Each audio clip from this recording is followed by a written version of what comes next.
जय हिंद दोस्तों। आज हम करने वाले हैं न्यूक्लियर रिएक्शन। ये टू टाइप्स के होते हैं। एक होता है नाभिकीय विखंडन और एक नाभिकीय संलयन, जिसे नाभिकीय विखंडन को हम न्यूक्लियर फिजन भी कह सकते हैं और नाभिकीय संलयन को हम न्यूक्लियर फ्यूजन भी कह सकते हैं। नाभिकीय फिजन मतलब होता है एटम बम, परमाणु बम, और नाभिकीय फ्यूजन मतलब होता है हाइड्रोजन बम। हाँ, और ये जो इसकी जो मतलब जो नाभिकीय विखंडन की जो प्रक्रिया होती है वो परमाणु बम में होती है। नाभिकीय संलयन की जो प्रक्रिया होती है वो हाइड्रोजन बम में होती है।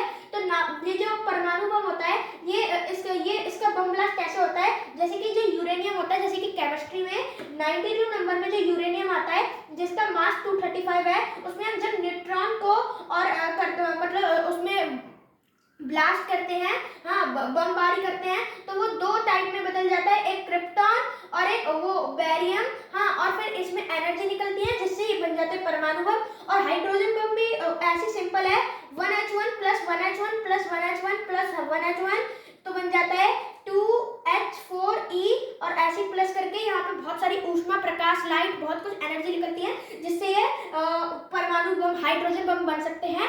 तो हाइड्रोजन बम जो होता है वो न्यूक्लियर बम से, एटम बम से 1000 गुना ज्यादा ताकतवर होता है, क्योंकि जो ये जो होता है ना वो एटम बम की कुछ ऐसी प्रक्रिया होती है, जैसे कि ये एटम बम है, इसमें हमने इस न्यूट्रॉन में बमबारी करी तो ये 2 में टूटेंगे, फिर ये 2 और में टूटेंगे, फिर ऐसे ये 4 में टूट जाएंगे। लेकिन आप ऐसे ही टूटते ही रहेंगे, लेकिन एक ना एक दिन ये बहुत छोटे हो जाएंगे और ये पूरे खत्म हो जाएंगे। हाँ, तो थोड़ी देर में ये छोटे होके टूट जाते हैं। लेकिन ये जो हाइड्रोजन बम होता है ये इतना पावरफुल इसलिए होता है क्योंकि हाइड्रोजन बम ऐसे होता है, ये हाइड्रोजन बम है, ये ऐसे टूटेगा 2 टुकड़ों में, ये फिर जुड़ेंगे, वापस वही बन जाएंगे, फिर ये वापस टूटेंगे, वापस जुड़ जाएंगे।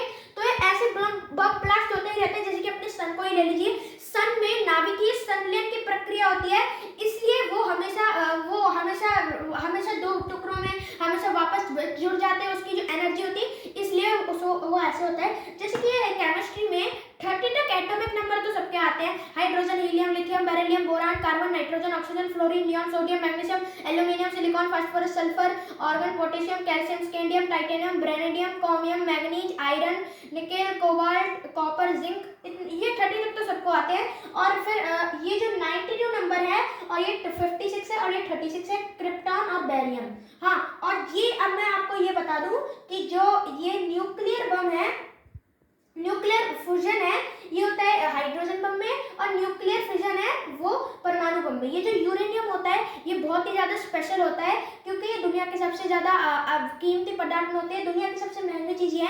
इसके 1 kg ग्राम की कीमत होती है, 1 kg की कीमत होती है 732 करोड़ रुपीस। तो इससे आप अनुमान लगा सकते हैं कि कितनी यूरेनियम की कितनी ज्यादा।